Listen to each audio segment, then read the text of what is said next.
सास बहू का रिश्ता। निधि और उसकी सास के बीच हमेशा किसी न किसी बात पर अनबन छिड़ी ही रहती है, जिसके चलते दोनों कभी एक दूसरे को समझने और प्यार करने की कोशिश तक नहीं करती। अरे मेरे तो भाग ही फुट गए जो ऐसी बहू मिली। हाय, मेरी तो जिंदगी बर्बाद हो गई। भगवान, या तो अच्छी सास दे देता या फिर गूंगी।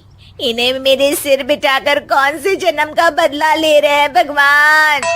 क्या बोली? वही जो आपने सुना। इतनी बड़ी हो गई कि सास से जुबान लड़ाती है।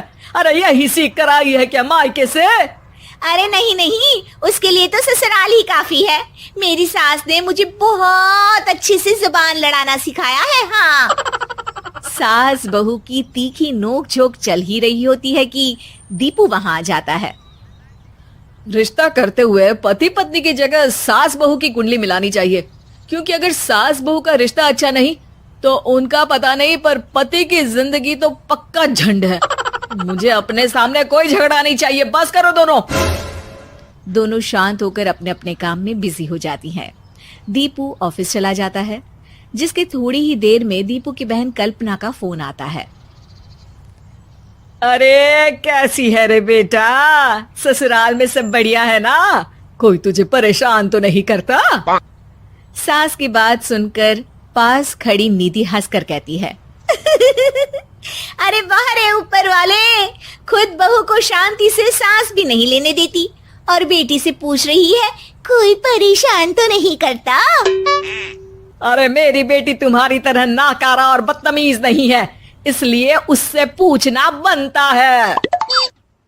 तो उनकी सास भी आपकी तरह नहीं होगी, इसीलिए उन्होंने कुछ बोला नहीं।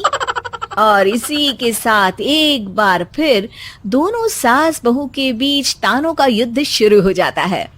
फिर कल्पना कुछ देर तक तो फोन पर सुनती रहती है, पर जब दोनों चुप होने का नाम तक नहीं लेती तो वो चिल्लाते हुए बीच में बोलती है, अरे बस करो, यह फोन कान पर लगाए जब मुझसे आप दोनों की बातें सुनी नहीं जा रही तो मेरा बेचारा भाई न जाने किस हाल में होगा। अरे ये सब तेरी भाभी की वजह से है बेटा। तो माँ, आप भी कुछ कम नहीं है। आप दोनों को ही अपना रिश्ता सुधारने की जरूरत है। मैं एक बाबा को जानती हूँ जो रिश्ते सुधारने में एक्सपर्ट हैं। आप दोनों उनके पास जाइए। ना जी ना, मैं ऐसे ढोंगी बाबा में नहीं मानती। देखा, कहा था ना। अरे ये तो हमारे घर में शांति चाहती ही नहीं है। भाभी, एक बार ट्राई करके तो देख लो। इस पर निधि मान जाती है और अगले ही दिन दीपू के ऑफिस जाने के बाद दोनों बाबा के पास पहुंच जाती हैं।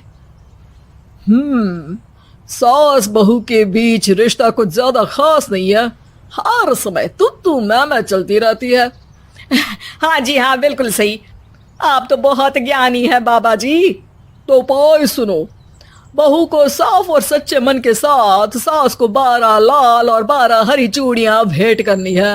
मतभेद अपने आप कम हो जाएंगे। बाबा का उपाय सुन अगले दिन निधि सास को चूड़ियां भेंट कर देती है, लेकिन इससे भी उन दोनों के बीच कुछ सही नहीं होता। अरे पक्का इसने ही किलस कर चूड़ियां दी होंगी, तभी कुछ नहीं हुआ। दोनों दोबारा बाबा के पास जाती हैं। कुछ नहीं होता। तो दूसरा उपाय सुनो। सुबह सूरज निकलने से पहले ही घर की सफाई कर सारा कूड़ा घर से बाहर कर ठंडे पानी से स्नान करना है। इससे दोनों के बीच रिश्ते अच्छे हो जाएंगे। अरे इतनी जल्दी मम्मी जी ही उठ सकती हैं? ये आपको ही करना पड़ेगा। मैं अकेली तो लड़ाइयाँ नहीं करती ना। बाबा का उपाय मानते हुए अगली सुबह से सास जल्दी उठ सूरज निकलने से पहले घर की सफाई कर ठंडे पानी से नहाने लगती है। ये सब कुछ दिन तक चलता है, जिससे अभी भी दोनों के रिश्ते तो नहीं सुधरते, पर सास की तबीयत खराब होने लगती है। अब लगता है आपने मन से काम नहीं किया होगा, तभी तो रिश्ता वैसा का वैसा पड़ा है और तबीयत खराब हो गई। अरे सही कहती थी तुम। कल मुहा ढोंगी बाबा। देर आए पर दुरुस्त आए। चलो आराम करो आप।